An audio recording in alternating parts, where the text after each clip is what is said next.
Hello, Fearless Gamers, and welcome to another podcast here on Fearless Games. I'm Matt the Vet, and today I am joined by the one, the only, and the multi-talented... It's the wild card. How's it going? My mind's a little bit perplexed and blown. Okay. Is it because of the Apocalypse trailer? Well, that is interesting. I like what they're doing with that, but we can go back to that. No, it's a Superman trailer, isn't it? You mean we're not going to call it Justice League trailer, but we're not going to call him Doomsday. Yeah, we're not going to actually focus on Batman or Superman. We're going to focus on everyone else. And I hate Lex Luthor so much in that trailer. Oh my god. But anyway, which I figured out from things that I'm saying is it's not actually Lex Luthor. That's what they're saying about Batman. It's not actually Bruce Wayne. I'm like, that's a fan theory. Yeah, but supposedly supposedly Lex is actually called Lex Jr. in this movie. It doesn't help. My problem is with that actor, with that hairstyle they gave him. It's like his every role ever. His voice is not even different. Like it's just when I hear that, I just see all the comedy. I just hear Zombieland. You know what I mean?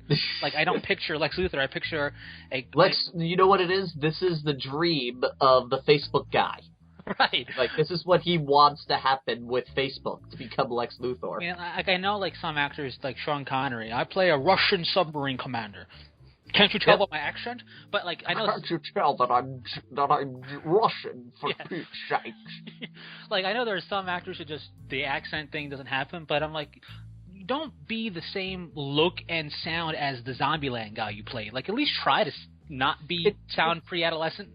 It proves that what this movie is desperately trying to do is slap things into a film that people will like. Hey, everyone liked this dude from Zombieland, so let's act just like the dude in Zombieland so people will see your movie. Hey, everybody liked the Doomsday arc, let's put Doomsday in the movie so everyone will see your movie. And I think it was a little jump there. Yeah. I get it, Doomsday is a Kryptonian war machine, but where did they say he was some Kryptonian that they experimented on? Well, like, if this is actually a thing, people inform us in the comments, because the only thing I know about Doomsday is he's Kryptonian, he landed on Earth, and he killed Superman. That's all I know. That's all you need to know. But that's all I read was the Death of Superman arc. Right. That's it. But, like, the Lex guy, Lex Luthor, Lex Jr., not Lex Luthor, whatever you want to call him, it's just that it's just that his voice and his mannerisms are like Zombieland-esque. That's the one film I know him a lot from. But like he's just creepy, and it's like, you know what my problem is that they infuse every villain-esque thing with Joker-like qualities in the DC movies. You know, he's like, yeah, because the way he was acting was Joker-esque / Riddler-esque, but without the riddles and more Jokery. And like then you had the Joker, and then you had Scarecrow who went crazy, and then he went kind of Joker-esque, you know, especially in 3. I am the judge. That's something I would see the Joker do. Supposedly, from what I heard, that was Heath Ledger's role, and they swapped it out because of this whole untimely death thing. No, yeah, I which is understandable, but then you should have just rewritten the part so it fit the character. Right, it's just that everything I've noticed with DC movie, and not everything, but a lot of stuff I noticed is that the characters that have interesting quirks, they're there a little bit, but the more popular ones just are like through osmosis put into the character. Like there's a little bit Joker and everything. Well, and this is not the Arkham Knight game, so the Joker doesn't be everywhere. Well, you know why? Because the last time they did a villain the way more like it's supposed to be, aka the Green Lantern series, it failed. So they went, gee, the only movie that didn't fail was the one with the Joker in it. Well, you know, it's just, the thing with that, before I get to why my mind's blown, is the Green Lantern, I guess you could call a failure, even though I enjoyed the movie, and I don't know too much about Green Lantern except there's rings and they do stuff, and there's aliens everywhere. And the problem with the Green Lantern is the fact that it's not really, I mean, we know the Green Lantern from the animated show when it basically takes place on Earth. Yeah, but Earth is like the least important part of the Green Lantern. Like there's one human. Yeah. And then technically there's 4. Well, but not at the same time, right? Oh, actually, yes. No, as of currently, there for a good chunk of the series, there was ever since ever since Hal gave up the ring the first time and gave it to Guy Gardner, there's been at least 2 to 3 humans that are Green Lanterns for Earth, and that was like a thing. They're like, Earth thinks that they're so special because they've got 4 Green Lanterns. Well, that just proves they have too many problems. True, but let's just say they got 5, right? Let's just say the 5th one showed up. Then you have the galaxy of alien Green Lanterns. Yep. It's an out. First off, humans are the minority in terms of the Lantern Corps. It's true. And that makes it far out there because whenever you have to, I guess, have a council meeting or whatever, hey, aliens everywhere of different, not just aliens like, oh, it's humanoid but green or purple. No, it's a bee or it's a planet or it's some squirrel. Yeah, it's out there. And then the way the Green Lantern powers work, nobody casually really has an understanding that it's basically conjuration.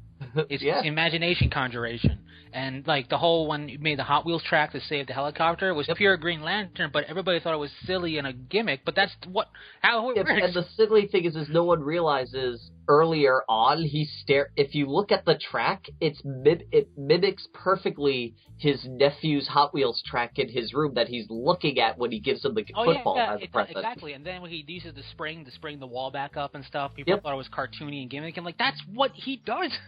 That's what he does. Fire green projectiles like in the cartoon show. He actually does stuff. Well, to be fair, that is what Jon Stewart does. That's why I think everyone likes Jon Stewart, because he's practical. Right, but he's also, yeah. Everybody knows, not everybody, but like that's for the casual observer because that's where a lot of people got their casual doses. That guy, and that's not him. That's just a different land, and that's also the problem. It's like passing the mantle down to 14 different people. So it's not that they did the villain. Well, it's not that they did the Green Lantern right and it failed. They did the Green Lantern. Yeah. Oh no, I could just see that happening. It's like, what is it? Well, could it be that we didn't really spend enough time on the origin story? Could it be that we only had one dude explain how the ring works for like 2 seconds and it was kind of bland? No. You know what it was? There was no Joker. Well, let's be honest. You're right. If we had the Joker in there, it would have made millions. Well, let's be honest. In all seriousness, when people who aren't like big comic buffs hear DC villains, they're gonna think Batman villains immediately. Yeah, Joker, Penguin. Immediately, it's gonna be Joker, Riddler, maybe Penguin, maybe Bane if they heard about that. But and then after Joker, Riddler, maybe they'll be like, oh, the evil Superman. They're gonna go after out of the Batman arc. They're gonna go General Zod because of Neo before Zod. They're going to go Lex Luthor because that seems to be the only person Superman fights according to everybody. And Doomsday just because his introduction was so huge. Like, I remember my mom took us out to a bookstore to buy the final issue of Superman. We never read comics before this. We've never shown an interest in comics, nothing, but my mom insisted on taking us to a bookstore, bought my brother the graphic novel so we could read the entirety of The Death of Superman, and bought me the final issue because we had to read the time when Superman died. Well, in all fairness, when that happened, the first time, it was huge. It was huge because it was Superman. We're talking about, Superman's been around for decades as the quintessential hero of Americana, you could say. The man that will never go away. Yeah, and then boom, dead. That's huge. That's as big as when Optimus Prime died in the cartoon. Oh man, that's how big it is. For anybody who knows Transformers and knows that. But real quick, before we get on deeper down the rabbit hole, you've eaten sunflower seeds, right? No. No. Well, never had an interest. Oh, not missing anything. But most people have as kids, baseball, sunflower seeds. It's like a kid thing half the time. I eat sunflower seeds every so often. I like to work real hard for very little payoff, because that's all it is. Because you can get them shelled, but what's the point? The point is to work too hard to get that little granule inside. If you ever thought that would be cool as butter, there's sunflower spread. Okay. And I walked past it in the aisle, and I had to stop and look at it because I was like, no, because I've eaten that, and I never went. This would be good on toast. You know, like I never. You know, like what? If you eat sunflower spread, Fearless Gamers, what do you put that on? It's basically sunflower butter, but that doesn't sound right. It doesn't float with peanut butter. So, because you've eaten peanuts, and peanuts taste kind of like peanut butter, obviously. So sunflowers, I have that taste. I know the taste of sunflower, so I'm assuming it's going to be similar to that as a spread. And I'm just like, I don't want that on anything. Unless it's like people are allergic to peanuts, they can have sunflowers. Unless it's like peanut-esque, then I can see that as a substitute. But I wouldn't think that. And I was just like, and what was called was sun spread. I'm like, what is sun spread? Because immediately I thought like a nerd. I'm like, what is this? Energon? I'm like, what is this? Well, it's clearly they liquefied the sun and made it so spreadable. Clearly, now, if Superman ate this, would it power him up? It's possibly. Spread. I mean, it's sun spread. Would this help him get? Is this how he gets over kryptonite? He just eats a whole bunch of sun spread. Possibly. You know. Well, according to what was it? I forget. There was one really good comic book where it said he just got used to it after a while. All right, I could see that for certain things, but not the equivalent of radiation. You know what I mean? Like, if a human doesn't grow accustomed to radiation, a human dies, right? And that's like his radiation, and everybody else's too. But my point is, yeah, because Lex eventually got cancer from it, right? Like, if that's like saying, "Oh, I got used to magic, so I'm immune to magic." What? Yeah, according to in this one book, it was it's like one of the best DC comic one shots that they did, miniseries, sorry. Yeah. It was by Alex Ross, that was it. Who also did all the artwork. If you haven't read it, read it. But one of the things was like they mentioned that to Lex at one point. They go, Lex, why don't you just use kryptonite? He's like, I've used it so many damn times his body's gotten used to it, so it doesn't affect him like it basically acts like it does to us against him now. Which, you know, if you're going to give him two weaknesses, really only has two. Yep. Well, aside from, you know, not having our son, then he would be, you know. But, like, if you're going to give him just two weaknesses, because really, aside from being able to be beaten to death by somebody immensely more powerful than him, which doesn't really classify as a weakness, because anybody can get beaten to death by somebody more powerful than them, you got to stick with it. You know, you can't just, I mean, I get it. It could be really cleverly written, but it should be like, okay, so let's give it a week, and then let's stab him with kryptonite daggers. Yes. like, it's just... Oh. It's just like that would be saying, "Oh, the Martian Manhunter's been burned so many times. He's now his fire, weakness, and fear is gone." Yep, he's grown a catalyst over his whole body. Yeah, so it's just, it doesn't make any sense. And, speaking of, do you know why Doomsday was invented? No. Because of Lois and Clark, the New Adventures of Superman. Oh. According to the creators, what happened was every year, what they used to do was they used to get down, because there was like 5 or 6 different Superman comics. Yeah.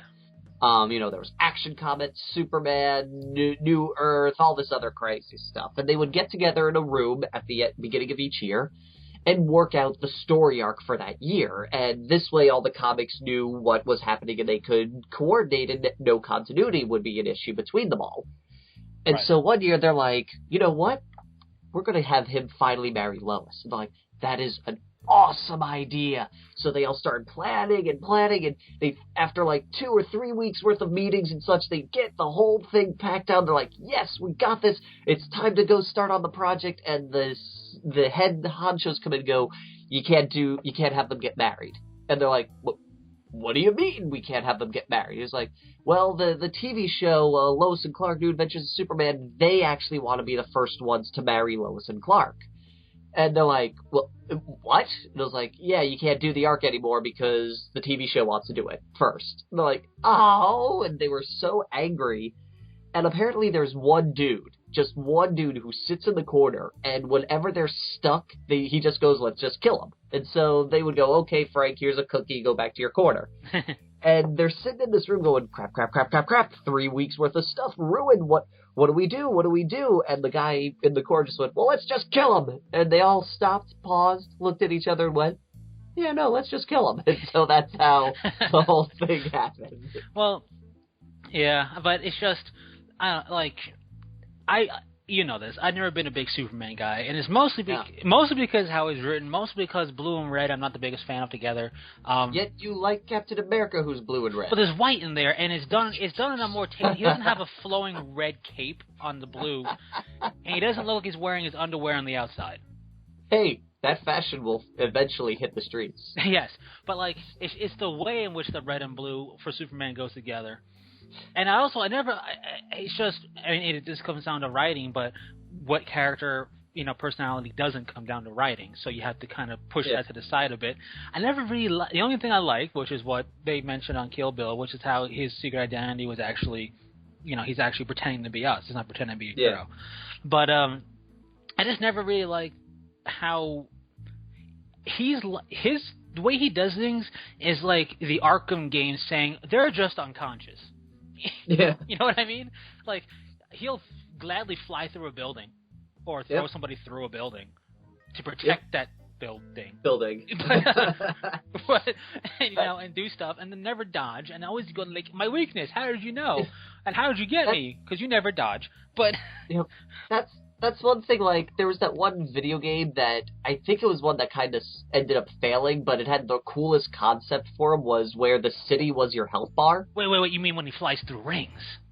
Yeah, I think like that was I think the only cool concept for a video game that would make him work, is where you punish them for being Superman, essentially, because that's not what he's supposed to be doing. It makes sense, and if that was how it was. Because I just started playing Arkham Knight recently, and if that health bar system was in that game, I'd be dead already. Because you have the car and you have to do a lot of chases. Yeah, I still haven't played that game because Steam just recently got it, and I don't have money right now to buy it. It's a lot of fun. So no spoilers. No spoilers. It's a lot of fun. I like how it kind of ties so far. I don't know if there's going to be another one. I like how it kind of ties the other games together. Okay. So there's a lot of like things coming together where even Origin. Yeah. But but Origin was fun. I liked Origin. I enjoyed Origin. I think the only issue I had with the Origin was that it ended up just being the Joker and sort of Arkham Asylum all over again. Well, yeah, because the whole point of it was how Arkham got opened, and then... Yeah, I get the concept behind it, but it's like one of these things where I had really two good games with the Joker, and the last one was his send-off, and I was like, okay, yay, and then I got all excited because this one was going to be about the Black Skull, and then it wasn't about the Black Skull. Right, but I mean, it was the origin of that, and this tie, I mean, when you play Arkham Knight, you'll see what I'm talking about. You might get a little frustrated by some of the stuff in the story, but just go with it because it actually works really well. But with that game, though, it's the epitome of they're dead, but not because it says unconscious, the whole joke of it. Yeah. And part of it is, okay, as a game player, you're giving me the ability to drive through the streets of Arkham. Oh, not Arkham, the streets of Gotham. You drink the streets of Gotham with this battle tank on steroids, basically.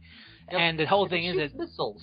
Yeah, at tanks only. It shoots non-lethal rounds at extremely high velocity to be lethal at people. But anyway, because the tanks are drones, it's okay to blow them up. There's nobody inside of them.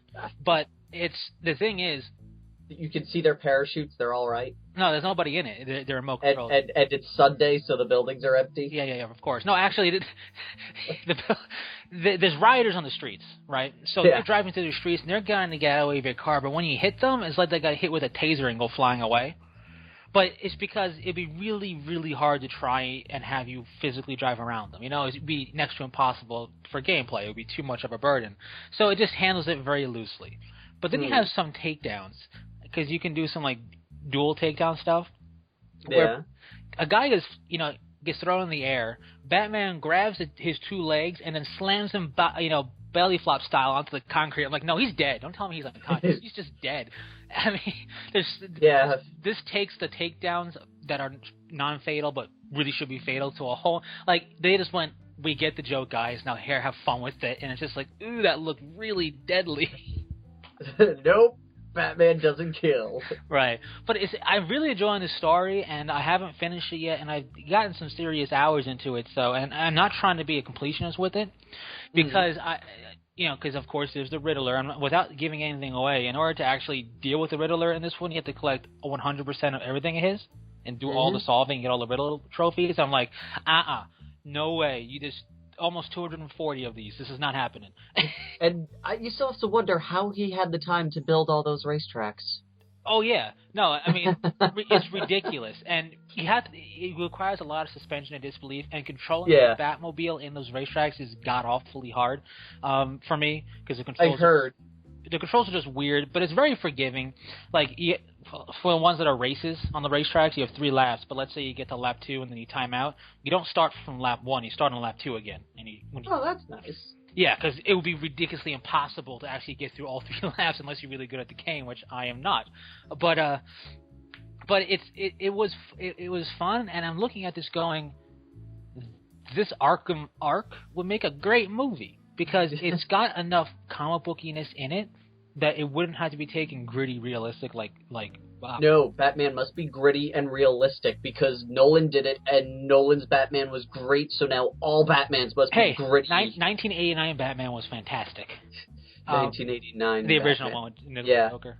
Yep, that one of like the best Jokers. Oh yeah, hands ever. down. Hands down. But like Batman, you tell me we live in a world where all the media press is going to a man who dresses up as a bat. This town needs an enema.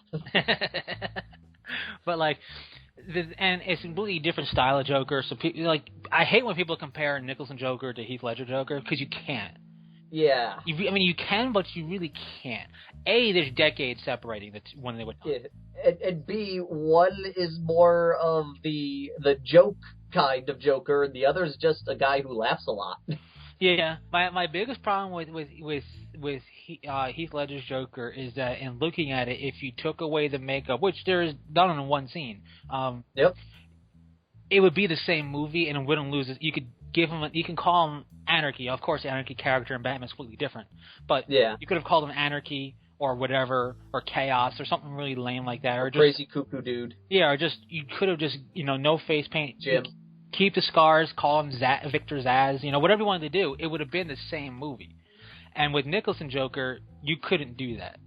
Yeah, no, that was Joker. Yeah, that for me is why I like the Nicholson one overall over Heath Ledger's. I mean, fantastic performance, but when I look at Joker, I look at it as a character that cannot be, often imitated, never duplicated. Mm-hmm. That's him. And same thing with the Riddler.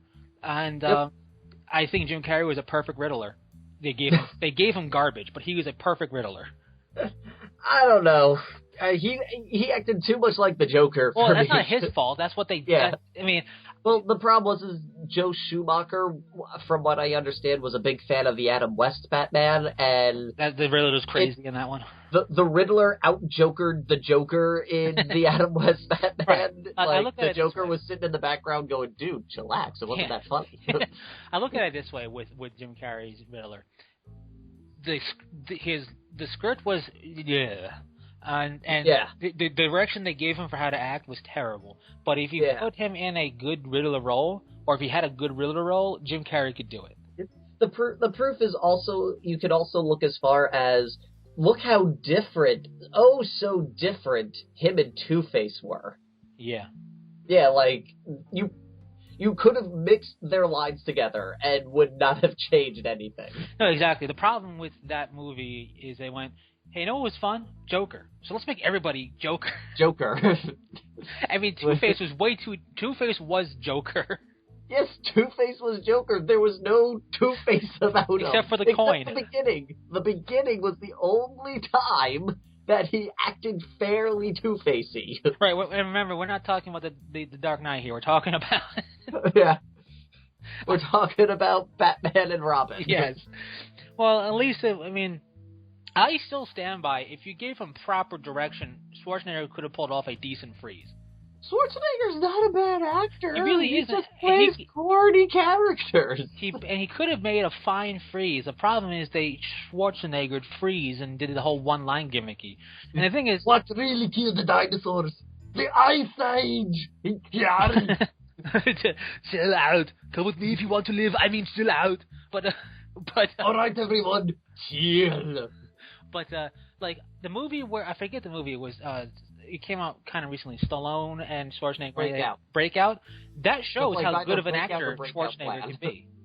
Have you seen it? I have not seen it. He's a really good actor. Schwarzenegger does really good acting in there. Plus, they have him speak German, Austrian, or whatever, something like that. Austrian. Yeah, they have him speak it. His native because he can. They have him like freak out in that language, and when you hear him do the language with his it sounds so. He just sounds like, damn, Arnold, you can act. It's just ridiculous. Like, it makes you remember, oh, right, he's not from here. Obviously, the governor is not, Austrian and everything, but like... Wow. He's going to be in another Conan movie. Awesome. As Conan. Awesome. He still has the guns, so it can... Yes. But I think he could have pulled off a fine freeze. Now, Bane was... They got a wrestler to play him and just say the last word everyone says to you. Yeah, but I mean, they didn't even try with Bane. They didn't try with Bane. Escape Plan. That was the movie you're thinking of. Yeah, Escape Plan. They didn't try with Bane at the same level that they overtried Bane in Dark Knight Rises. Like, oh there, Batman. They tried too hard with him there. I feel they tried too hard with Bane there, and they didn't try and that level of trying hard with him and reinventing him was the level of not caring they gave Bane.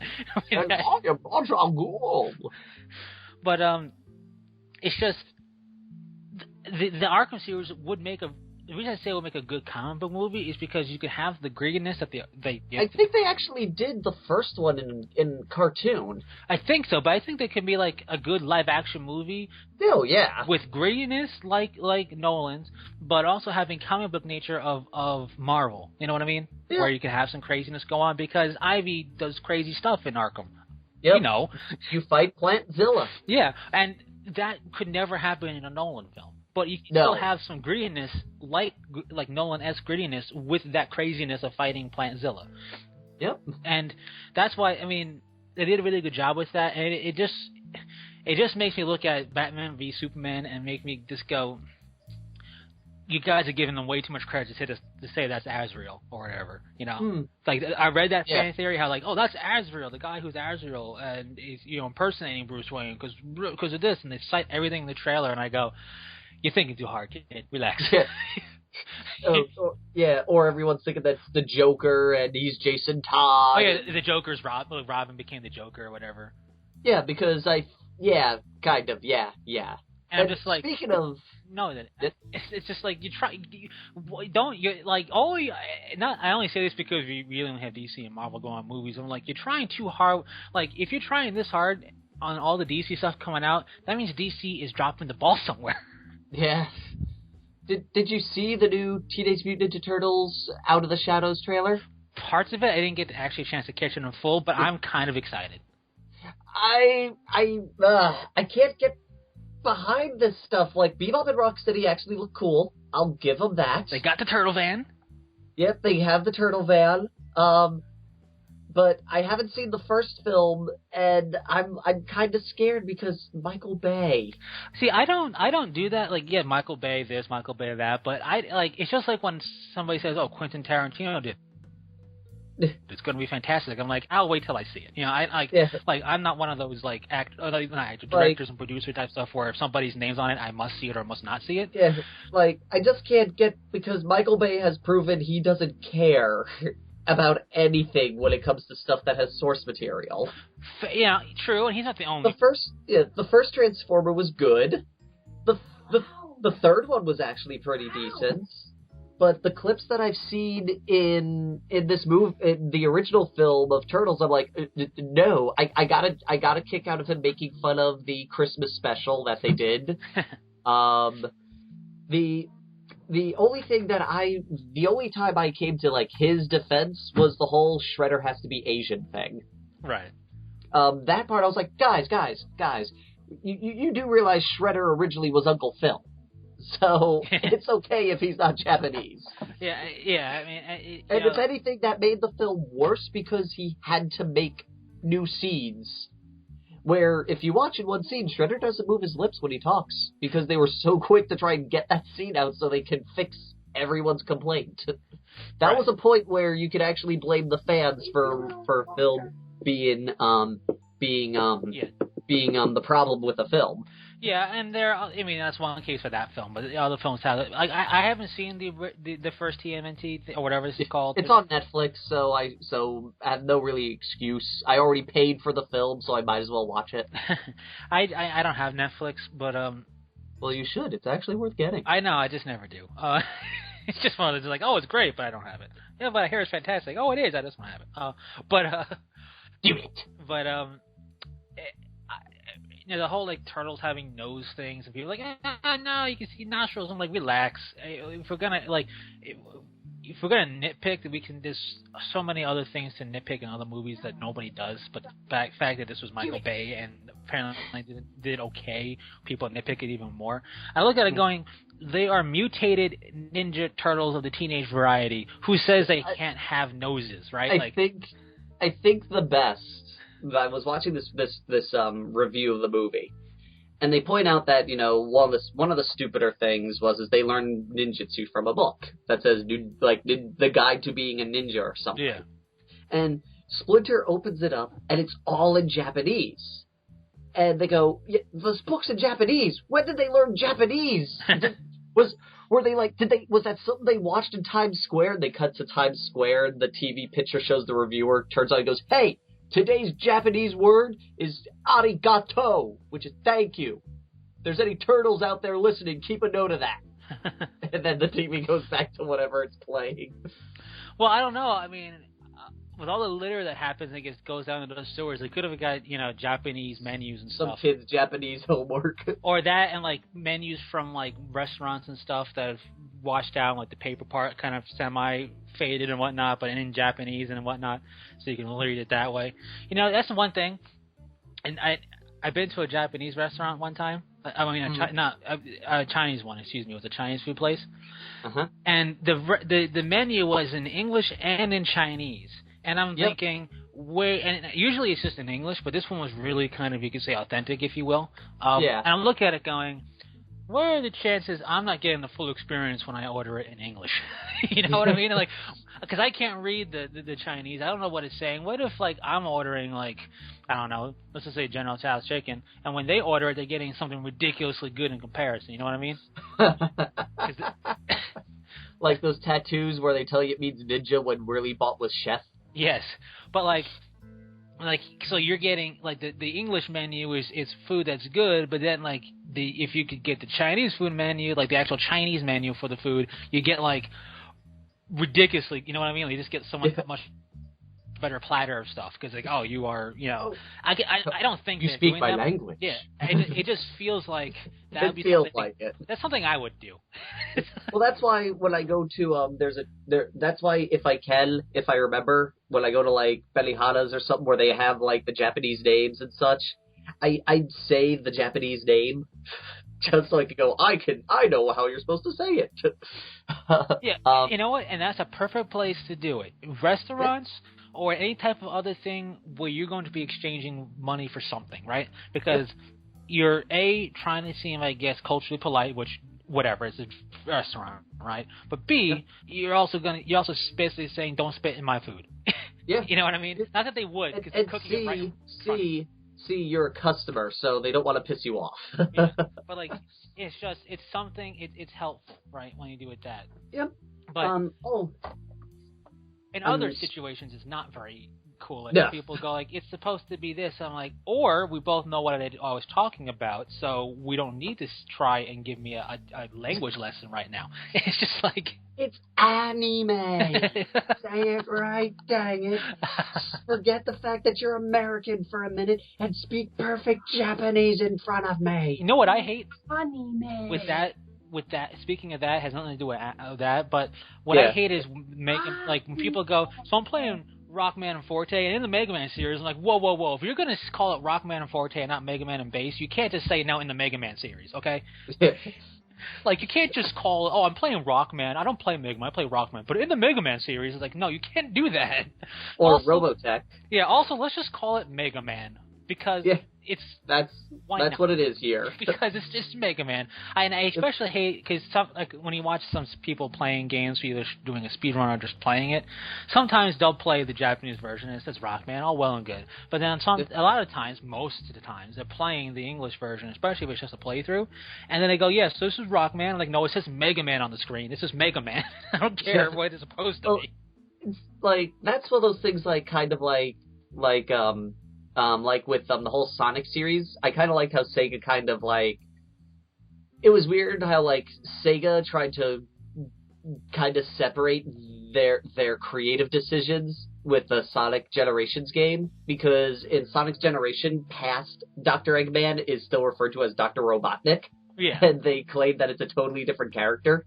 Right. I mean, canonically, like I sat there, cool. like I sat there and I had to explain to my nephew how Dr. Robotnik was just our name for Eggman because we thought Eggman wasn't a scary name for a dude who makes people into robots. Well, animals and the robots. Yeah, animals and our people. Hey, in that game, the animals are the people. Kinda. Unless you're talking about Sonic 06, because then you have actual animals and you have anthropomorphic animals, and it makes no sense. Yeah. But no, you're right. Or Sonic Adventures where there's actual people. Yeah. And then... Because that's the weird thing. If you ever think about it, Sonic is kind of racist because he's proclaiming the only human in the world evil. Yeah, I mean, you're different from all of us, so you must be evil. Well, that, and also he's using his robotic side of it. How do we know that wasn't because everyone constantly told him he was evil?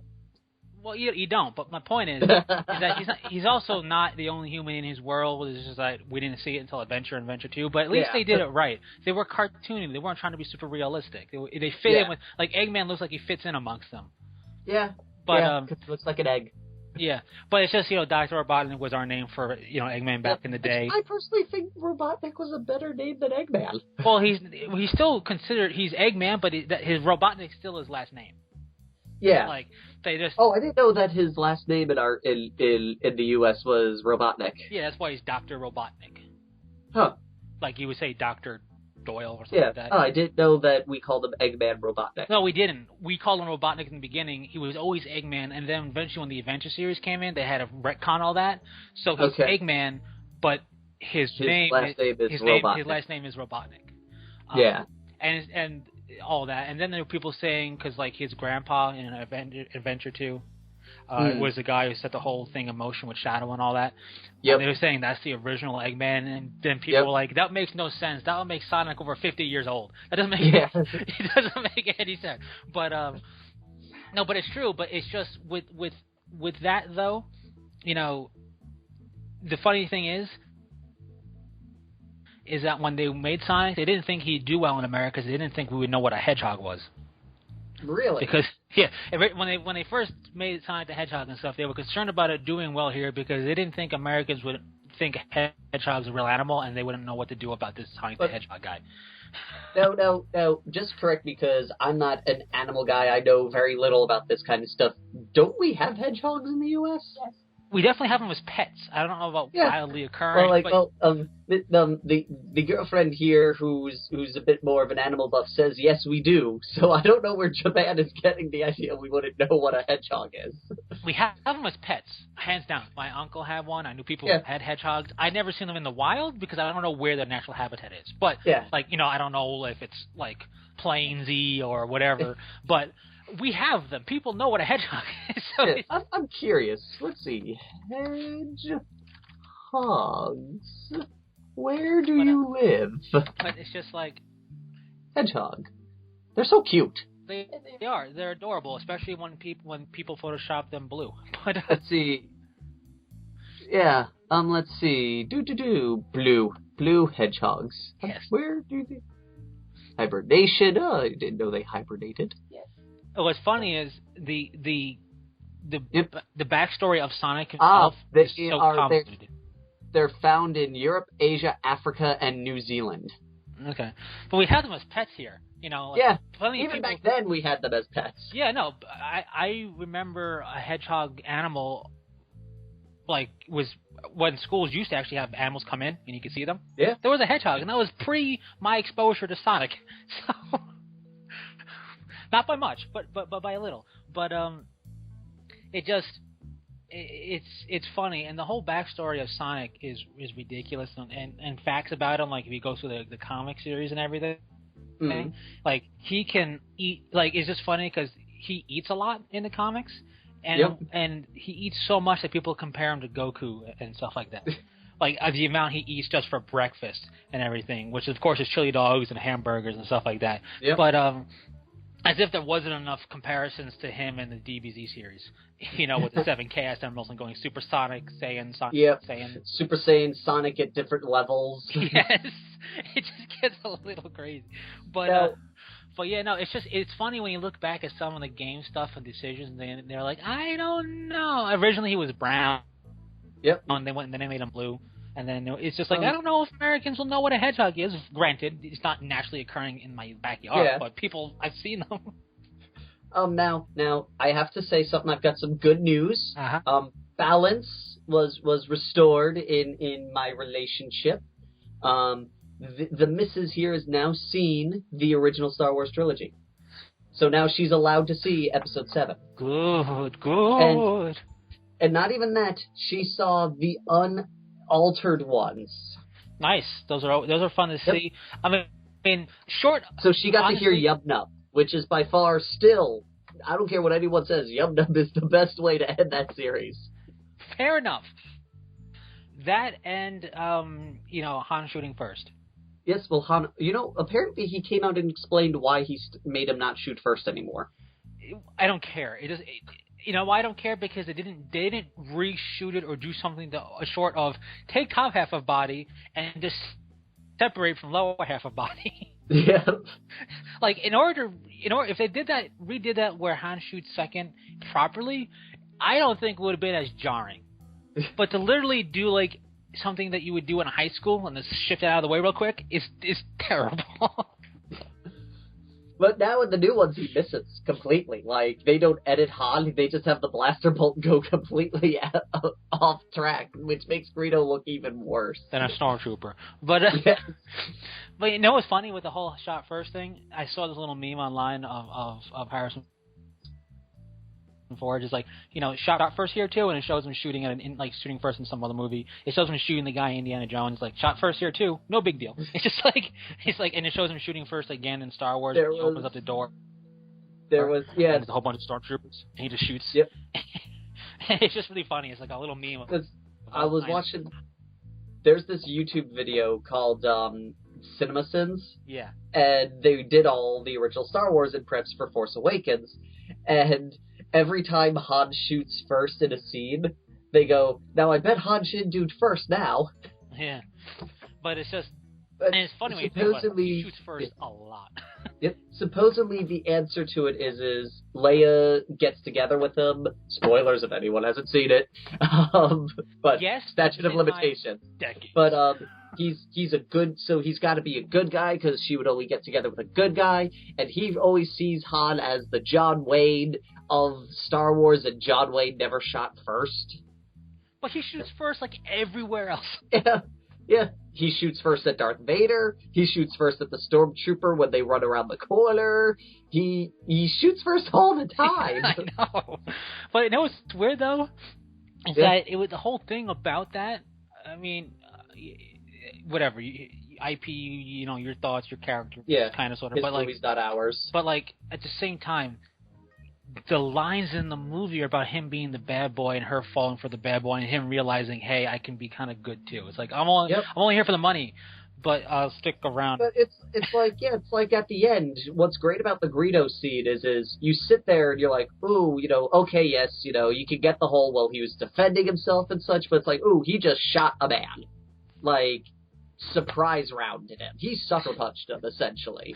Yes. So you expect him when he says, I'm leaving, that he's gone. Because you're like, oh, he this is something he'll do. He's gone. And then he comes back, you're like, oh, he's actually a good guy. Yes. It's true. But you're all clear, kid. Let's blow this thing and go home. Now, You know what's funny? Because of the prequels and whatnot, you have it. You have in when C-3PO gets it all back and he goes, "Thank the Maker." It's like, you just thanked Darth Vader. Yep. You jerk. It's also kind of odd. I was thinking about, not that it's odd, but unless I'm misunderstanding something, there's never been a confirmed memory wipe of R2-D2. Yes, in Episode 3, and Organa orders Antilles to have the protocol droid's mind erased. Yeah, but I'm talking about R2-D2. Yeah, no, R2 remembers everything. Yeah, so he's never... See, R2 is a villain. Yeah, he's a jerk. He doesn't tell anybody anything. He could have been like, so, C-3PO, just so you know, I've known you basically your entire life, and this is what happened, by the way. Spoiler alert to what happened in the past. Yeah, there's only one thing I can think of, is since he was there for the protocol droid's memory erase thing, he's probably just sitting there going, I better shut up or they're going to do this to me. All right, but then when he and Luke Skywalker become buddy-buddy, he should go, psst, dude, listen here, real quick. To be fair, R2 doesn't see Anakin go evil. He tells him to stay on the ship, and he never sees him murder everyone, and he never sees the fight between him and Obi-Wan. He never sees that scene. No, but he's been with them he's also a droid that can figure out, hey, we just went to the Jedi place where all the younglings are, and now they're all dead, and he walked out. And I found they're all dead because I heard this. I'm pretty sure he massacred them. Yeah, there's some things that he's aware of, but he's not aware of everything. No, but he's aware of enough to go, I know your daddy. Your dad's kind of a jerk. He's aware of enough. Your daddy was kind of a whiny dude. Yeah, he's aware of enough things to kind of. I'm gonna break it down for you, Luke. Your dad's Hayden Christensen. Let me just put it that way. But like. No, that's not true. That's impossible. Exactly. But like, it's just funny because you look at R2, it's kind of like, it's almost like it's the story of R2, the movie series. Yeah. But well, it's really the story of him and 3PO because everything happens around them. It does, and I also like the theory that I really like the theory for this. Now, I think the Bruce Wayne theory thing in Batman and Superman is kind of dumb and stupid, especially because the way the trailers are set up, especially with the later one, they blatantly he's been called Bruce Wayne. So like, I can't like people like, oh, I'm not really Bruce Wayne would be like, that's there was no inclination for that ever. It wasn't done. It wouldn't be done cleverly. I like the fan theory that Jar Jar is actually a Sith Lord. That's bad. Sorry? I love the fan theory that Jar Jar is a Sith Lord. They actually just came out and said that's not true. I know, but I love that theory. True. I found and I want them to do I found loopholes in the theory, even using the first film as their excuse, using the solid evidence. I found loopholes. I found issues with I've looked into it, and you could. I mean, there's conjecture and a lot of that. Yep. But what I like about it is just the cleverness to put it together that way. And I would really give them a lot of props when they went, "That's not true." All right, we gotta let's reshoot this scene a little bit and let's I would love for something to come out like that. And to be perfectly honest, like I'm the one thing that I'm curious about is why all of a sudden that made Jar Jar popular. Oh, he's still not popular. Oh no! Like everyone I know who was always hating on Jar Jar now thinks he's the greatest character because of that theory. I'm like, I still hate him. I'm like, wait a minute, whoa. You had a whole blog about how Jar Jar sucks. Now you just changed it to how Jar Jar's the greatest character ever. How is this fan theory that clearly can't be true change? Like, how? I don't get why now everyone changed their opinion on Jar Jar because of this. But that doesn't make any sense. That's just typical fandom stuff going on. Like a good example, a good example is the clown. He did not like Jar Jar at all. Like he was like all of us. He may not have outright hated the character. Well, hate is such a strong word. He disliked the character, but he's made comments about like, I want this to happen. I'm like, I thought you didn't like Jar Jar. Like, why do you all of a sudden like him? Oh, it might not even be a case of liking him with that. Like, I know for me, and it might be similar with the clown. I don't like Jar Jar. The theory is cool, and I would love for that to just bear some sort of fruit, even if they said no, but just kind of like deflect the blow a little bit and then have it pop up. Just because I like it to bear some sort of fruit, because it would, not that it would even legitimize the character, because it wouldn't, but I think it'd be kind of funny because it could really piss off a lot of people who vote who still hate Jar Jar. It's like, great, now he's important, and I think it would be kind of funny. I think it would be kind of funny. The only time it would be funny, useful. the only time it would be funny is if we see a scene where Kylo Ren is looking over Darth Vader's helmet, and he pulls off his helmet, and it's Jar Jar, and he goes, "Me for gonna avenge you, Annie." Now, that's just blatant comedy. But I don't mean funny comedy. I just think it would be sharp to have Jar Jar all of a sudden have some relevancy out of nowhere, right? Like, and I still don't like him. It doesn't make me like the character. I think it's a stupid character we don't need. But the fact that somebody put that much cleverness into thinking about that as a even plausibility, I would like something to crop up just so we can have Jar Jar get struck down by a lightsaber. I'm not a fan of the theory at all, but I will give credit. This guy did do some, and like I said, I've looked in and went no because of this and that. And well, the first I've looked at but, it too, and I've seen people with their debunking points, and you can just easily use that as a point towards it. So there's no way to debunk it because it's a theory. Yeah, but I'll give the guy props for sitting down and taking the time to sit and watch all the Jar Jar scenes over and over again to create this theory. I like it. Like I said, I'm a fan of it for its cleverness, and I would like it to come to fruition so we can get Jar Jar struck down. Because all Dark Lords of the Sith, Dark Lord of the Sith, get struck down by a lightsaber, essentially, or zapped to death and then die later. Or thrown into a chasm. I just want to see Jar Jar definitively get nullified and, taken out. That's all I want to see. There's only one theory that I have to sit there and go, come on, guys. Really? And I saw it on Facebook, 8 reasons why Luke can be Kylo Ren. And I was like, he can't, because we've seen pictures of Kylo Ren without his helmet, with the clear caption going Kylo Ren on it. So we know it's not him. Yeah, that theory thing that doesn't hold any water for me at all. Yes, because like everyone sitting there I saw this theory and I'm like, wait a minute. We know who Kylo Ren is. Like, they've been splattering the pictures of him with his helmet off, with clearly indicating by LucasArts going, this is Kylo Ren. We know it's not Luke Skywalker. Unless that's deliberate misdirection. There's the thing, though. They could only do that if you never see him without his helmet. Because then that's just blatant, yes, they've done, misdirection before, but no theater has ever gone, no one's ever shown a picture of Samuel Jackson, no one's shown a picture of, let's just say, Bruce Campbell, and with an eye patch, you go, Nick Fury leads the Avengers, and then go, spoiler, it's actually Samuel Jackson. They've never done anything like that before. You can still do it with the helmet off. It would just take it would be, you know what it would be? It would be way too much work for the story that they're going to tell. You know what I mean? Yeah. There's I don't know what the story they're going to tell exactly, but you could do it without a helmet, but that would be the entire movie. Yeah.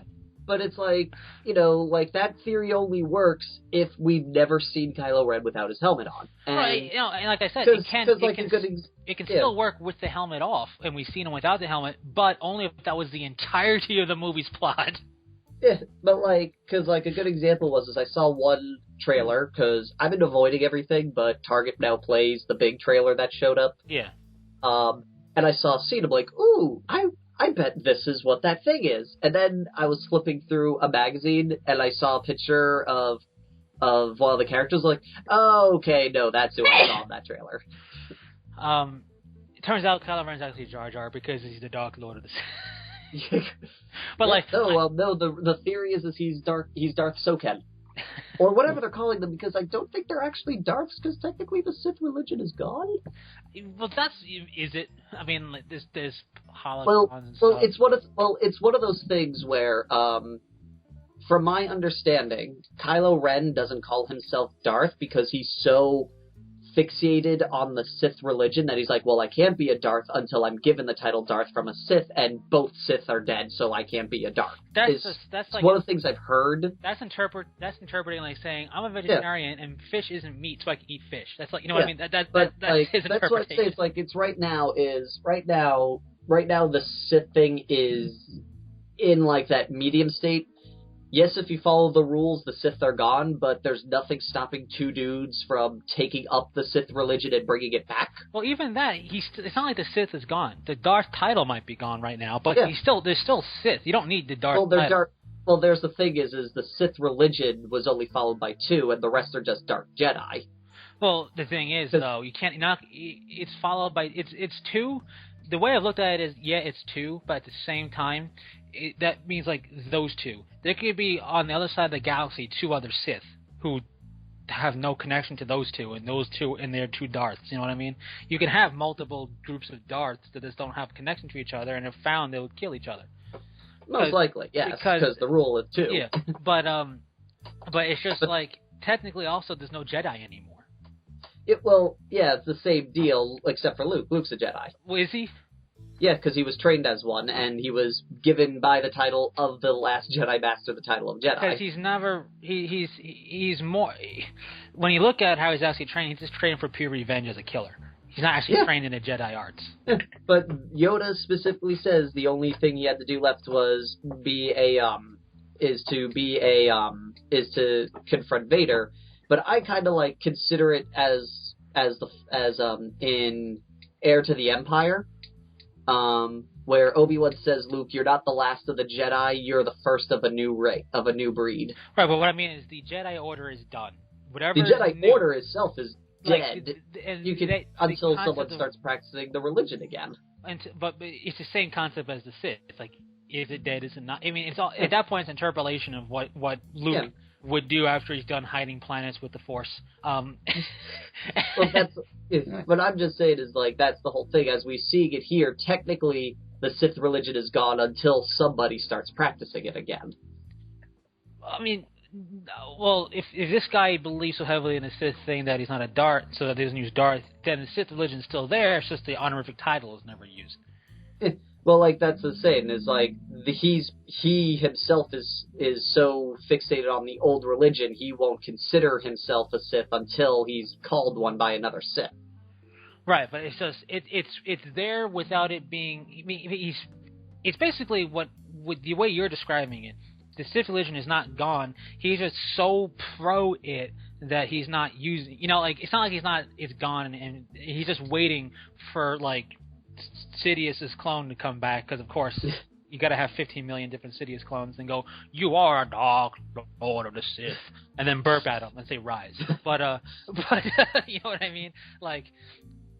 It's more like he has it in a locker waiting for somebody to come up and be his BFF. Sith BFFs. But Sith are BFFs. They all get along together. They aren't planning to kill each other. Never at all. What are you talking about? But I'm really looking forward to the movie. It's always funny. People remember when people were really looking forward to the Phantom Menace? Yeah, and it was actually a ridiculously fun ride. So I don't see what your point is. But well, George has come out and said it's the Star Wars movie everybody wants. I don't know what that means, just to be honest, because I just want. I think that means that he's saying it's a movie not directed by me. Because that's what. Let's be honest. Ever since Episode 1, that's all anybody ever really wanted. That's hated the prequels, is a movie not directed by him. Really, though, you the prequels aren't bad. I like them. I don't hate. I enjoy them. I enjoy them a lot. I'll say 2 is probably the weakest, though everyone claims 2 is the best because they're like, well, Empire is the best film overall, and that was the second one, so Clones has to be said it's the best. I'm like, no, you don't have to say that. The rules don't apply to everything. But I know plenty of people who just legitimately like 2 the most. I thought 2 was okay. I thought 2 was the slowest. 3 is my favorite. I enjoyed 3 a lot. Though for some reason I like thirds in a lot of films when it's like a closure arc. There's some sequels where the third one's terrible, like Alien 3, but a lot of times I end up liking the last one. What are you talking about? No, I like 3 a lot. The only reason I won't say 1, and this is the silliest reason ever, here's why I won't say 1 overall, even though it has one of my favorite characters, Darth Maul, in it for Star Wars, is because I like Qui-Gon. Qui-Gon was cool. Qui-Gon should have stayed alive. Both Qui-Gon and Maul should have been alive in 2, and that's where they should have had their final end. I would have been happy if Qui-Gon just lived and had it where Maul was his replacement and made Qui-Gon Darth Tyrannus. I would have liked it if Maul survived that fight and then Obi-Wan and Anakin get closure by facing him in the beginning of 2. Like he's on the run and they're hunting him down type of deal. Who knows? It would have been whatever. My point is, with 1, I saw it a lot. I saw it in theaters. I saw it multiple times. I saw it 5 times in the theaters. Wow. And then here's the reason why I won't say it. The N64 Pod Racer game, I played a lot, but when I rented it, and I rented it, shortly after it came out, because that's back when you could rent things at stores. Yeah, back when Blockbuster was existed. Hollywood Video. Now they only exist in Mexico. Yeah, and but both with the film and with the game, I got really sick. Like I was sick when I watched the film. I enjoyed it, but then I was really sick while doing the Pod Racer game, and the sickness plus the desert, being a big thing there and Tatooine and everything. It just, when I think of episode 1, I watch it, I enjoy it, but I incorporate it with being like really sick and not feeling well, and that's why I can't like it more than I do. So it's your Clockwork Orange trigger. I guess so. You never seen Clockwork Orange? No, I have, but I don't know. Remember where they get him, certain actions get him uncomfortably sick? Okay, yeah, I wasn't sure. I thought you meant like, as in I did that same thing. Okay, you're actually referring to, I thought you meant me being sick. No, okay, I get it. Yeah. But yeah, I seen it and I read it, and reading it was a pain because in the back of the book was a dictionary of all the words they made up. But yeah, no. So that's the only reason why. It's like taste aversion, but for a movie, being sick, and that's why I put 3 above it for me, because I really liked 1. I just, every time I think One's good. I enjoyed 1. I enjoyed 2. My problem with 2 is it dragged on, and then final half hour, nothing but speed. You know what I mean? Yeah. It's just like, it's like, oh crap, we're filming a Aim movie. above Quick, the action, fuel action, cell. Aim above the fuel cells. Good idea, Anakin. Yeah. Well, good job, my young. And you know what I really hate about it? My young Padawan. And it's like, who can out humble you? It's like you are far greater Jedi than I can ever be, only because of your superior training. Oh yes, but your skills are far better than I. But then there's this, and it's like, oh stop. You like each other. I get it. That and 3 carried over a little bit in the beginning too, but not as much as like. He's always like, my young Padawan. It's like, he's not that young anymore. Yeah, see, the thing is I feel like that whole humbleness and such was to just make it look more, just because they're like, we really need to establish that they were good friends. But it's like, they tried to establish good friends while also establishing that Jedis are not all about themselves. It's like, who could... Yeah. It's like, I'm so humble, I'm way more humble than you, but you are humbler than me because I am so humble. It's like, excuse me? Humbleness. Like, it was just that, and then the beginning of 3 they kind of did that, but it was more of a joke to not be with the politicians. But yep. But you notice that is why Anakin turns to the dark side, so he can finally tell Obi-Wan he's a better Jedi than him.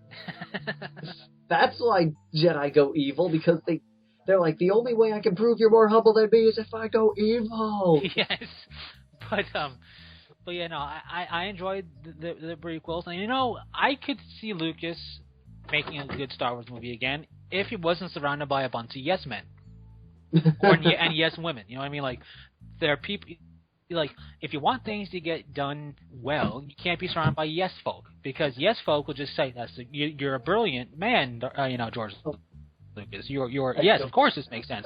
Yes, of course Jar Jar out of nowhere makes sense. Yes, of course this. Yes. If somebody just said no and said, "Listen, we got it. Let's stop it. Let's dial it on back and let's restructure things." He probably would have been fired. But if there were multiple, it probably would have turned out a bit different. Well, it was one of those things where everyone came into a room, they did their thing, then Lucas would come in and they'd all be silent and just wait for the thing that he liked. And then they'd be like, "Oh, very good, sir. We'll make this right away." Right. Also, it's just, I don't know. I'm not convinced Lucas is the bane of Star Wars. I mean, you can't. I just can't be convinced. You know what's an interesting thing? He's the reason in Palpatine and Samuel Jackson had to learn how to lightsaber fight, because their lightsaber duel was supposed to be the 2 stunt doubles. Yeah. And Lucas went, but wait, so your coordination and the test footage you showed me is all long angles. We don't have any close angles of them. And he's like, well, I figured we'd just do the stunt doubles and all that. But it's like, yeah, but we should have some close-up scenes so we can see their faces and all that. It's like, oh, why don't we just CG scan their heads on like we did with the couple of scenes with Obi-Wan and Anakin? He's like, we can't just CG their heads on every time. It's going to look stupid. And then so the fight coordinator had an hour to teach Sam and Ian how to do the lightsaber fight so they could do part of it. Which is funny and good. That's a good decision. Funny. It's funny that Lucas said no CG would look bad. The power of digital technology cannot be applied every time. But with the power of digital technology, we can apply it every time. 60% of the time, it works all the time. But it's just it's funny because on the one end it's just funny because you have Lucas 4, 5, and 6. Praise there are people who just don't like it because everybody likes it, so I must not like it. Those people. Yeah. It's like you're just saying that, but even if you don't really like it, well then good for you, I guess. But it doesn't make you like this crown jewel that we need to listen to now. And then you have the same people who go 1, 2, and 3. Lucas is ruining what he created in 4. Like, it's such a flip flop. And I think part of it is you need to have a good, I look at it as going, he is not conjuring up the scenes with magical powers. He has a whole team, and it's a team effort. And then boom. Perfect. The greatest scene everyone will hate. The greatest scene everyone will hate. And I still have no problem with younglings.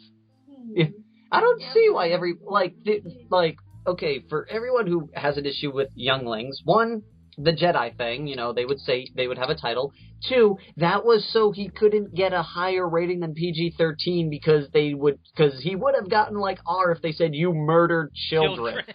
Well, I mean, I guess I don't really know rating systems, but that would make sense. Yeah. Also, the first person we hear say this is Yoda, and Yoda's highly respected in the Jedi Order, so they're gonna say it because younglings, what's that? It's a Yoda thing. Just go with it. Yeah. Okay. Well, that's the thing. I took it out as it's a Jedi thing. Yeah. I took it as a Jedi thing / Yoda did it, so now it's just an honorific title that people use for the young children because Yoda, it's like an affectionate term from Yoda. Yeah. Because Yoda's an alien, remember? He's not human, so he just does his own weird thing. And people just went with it because, good enough for Yoda. We know what he's talking about. Younglings. Great. Yes, but again, we have to just remember there is a rating system, and certain language does affect your rating system. And just imagine those scenes again if he just said, I saw the video recording of him killing children. Him slaughtering the children. Told me terrible things, that you turned to the dark side, that you killed children. Yeah, that would it definitely darkens the tone. He fought to not get a rate, I don't know how true this is, but I actually heard that he had to fight to get the movie to be PG-13 because they wanted to make it R.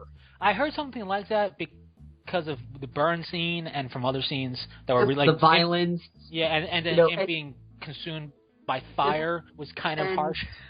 And, again... Violence is not always based on what you see. It's also based on what you're told. Oh, yeah, of course. No. That's why... that's why they had to do killing younglings, because that doesn't sound as terrible as children. It sounds like a title. Anybody could be a youngling, It's not Anakin could be a youngling. Yeah, Yoda could still be a youngling. You never know. You don't know what it actually... It's a generic enough title to get the point across without hitting it home, because if you say, murdered younglings, even if you don't say slaughtered children, when you say murdered children, people are not going to assume a slaughter, and it just sounds a lot darker. Plus, as you were saying, some of the more quote unquote graphic scenes that people recount in movie history are scenes where you don't see anything. Yeah. So it's what was it in the Chainsaw Massacre? Was it? Or was it another film? Or Braveheart, where you just see you don't see the most intense scenes in Braveheart. You see the reaction and not the actual action. Right. So I mean, when we don't see him we just see him turn a lightsaber on, the kids go, uh-oh, and then it goes away. So you don't have, but that plus being told he just murdered younglings puts this whole really gruesome image in your head And now imagine if it said children, it would be even worse. Yes. So, I mean, I can understand. It's just like I said with Arkham Knight. You have to concede certain things. Like, it's a game, so I'm going to crash into the building because I don't control it like Batman would when he drives around. So there's certain concessions have to be made in moviedom and in gamedom. And yeah, Star Wars, though, is going to be... I'm just happy it's on the big screen. When I saw the trailer on the big screen, I was like, "Woo, Star Wars!"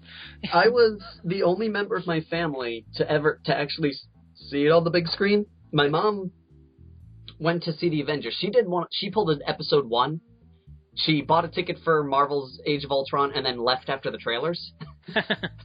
Because I told her, oh, Star Wars trailer's in that one. She goes, no Star Wars trailer. My brother goes, no Star Wars trailer. I go, Star Wars trailer. And my family's just like, you no good SOB. Like, I'm telling you should go to movies with me. Yeah. But you know what's funny?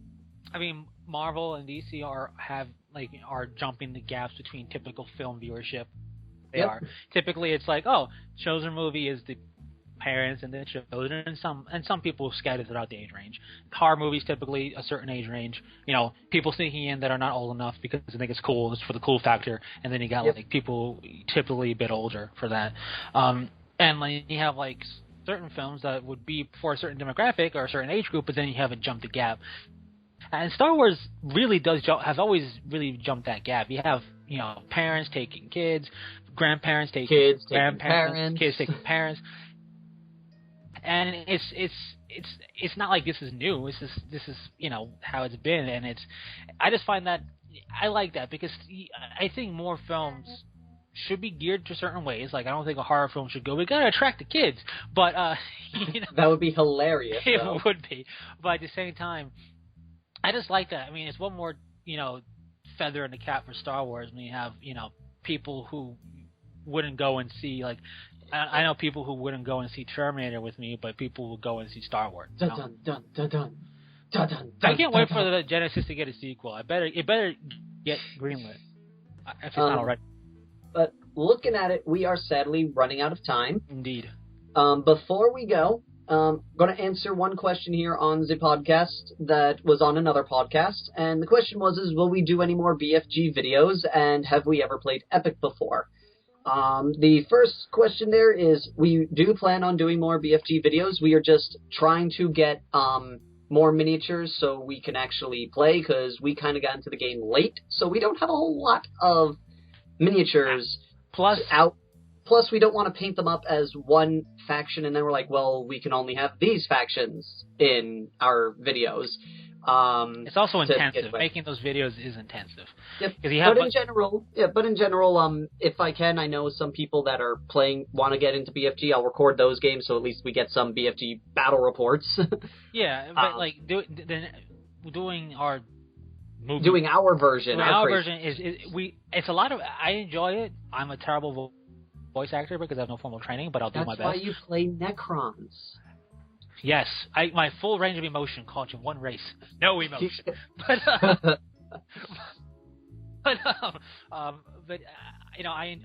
it's really cool to see it done, and I like it a lot. And it's just it's intensive, and not only that, but I like it when we have the backdrops set better and stuff. Like terrain, which we do have, and we work on. Hopefully, we can get more done because, it's a space opera. I swear it. Yep. Yep.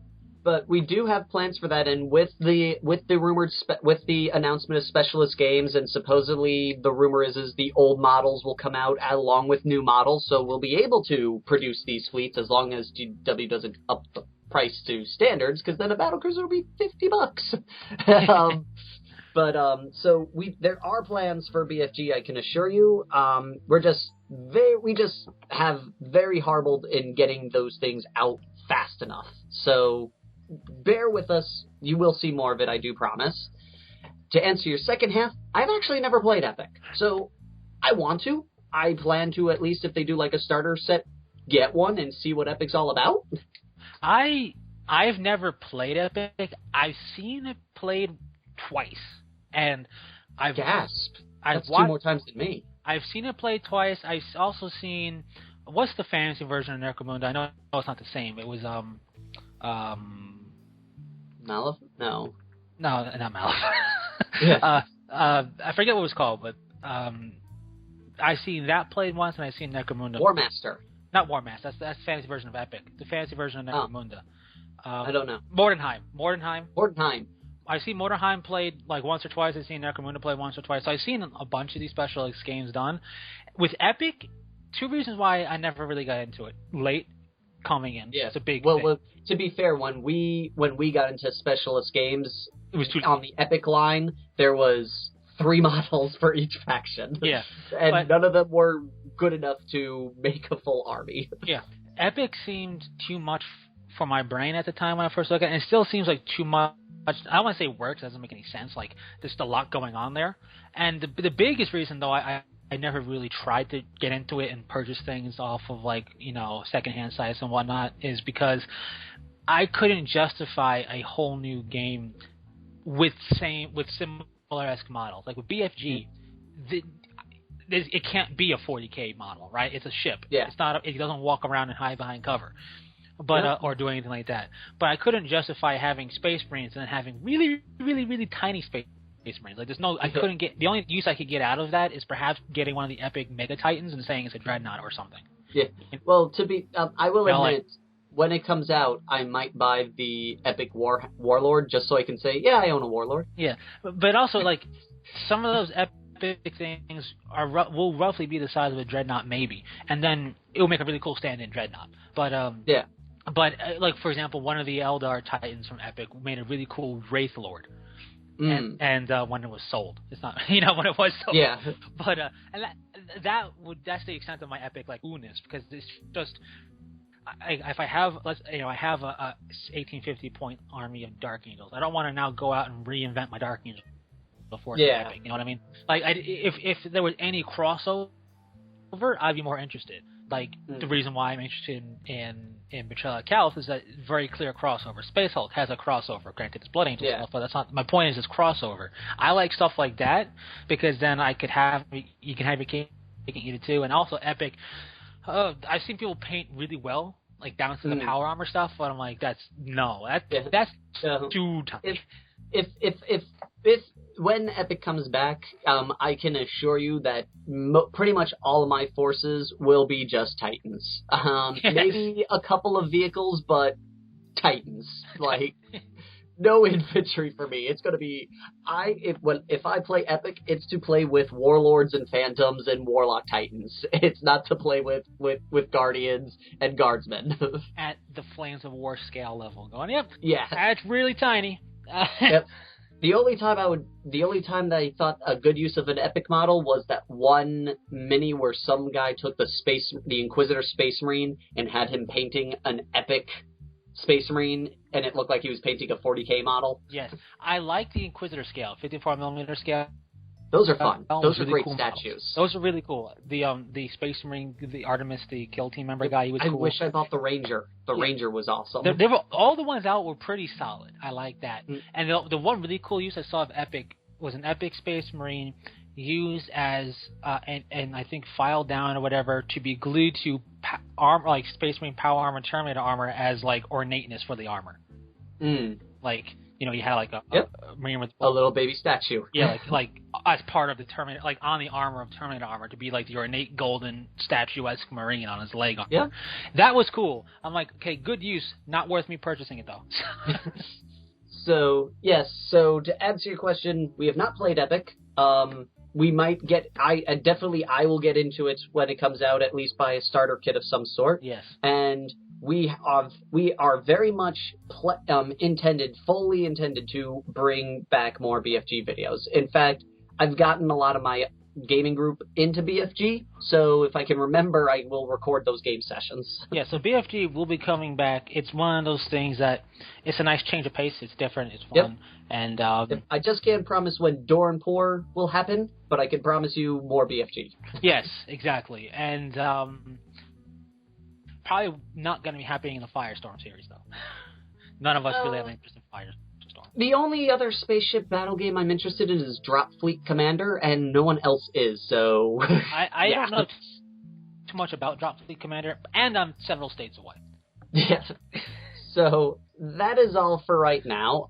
Thank you all for listening. If you have more questions, feel free to drop a comment. If you want to give your 2 cents about something we talked about on the podcast, leave your 2 cents. We may not respond, but we do read every comment, and even the ones where you tell us we don't know what we're doing and we should get a job. Which, true and done already, so we got you covered there, okay? It's covered, but at the same time, you know, you may make mention of it in a future podcast. Plus, you know, stay tuned for us because we will be mentioning wargaming stuff for sure next time. We could have, but we got, you know, when you bring nerddom such as Batman, Marvel, and Star Wars into the mix, we lose track. Yeah, we do. You're talking to 2 people who once quoted the entire Transformers the animated movie once. Yes. So we tangent. Yeah, we get onto big tangents when it comes to things that are near and dear to our nerddom. So yeah. So that is all for right now. Thank you all for listening, and until next time, Fearless Gamers, this is Matt the Vet. James the Wildcard. Saying take care. Peace.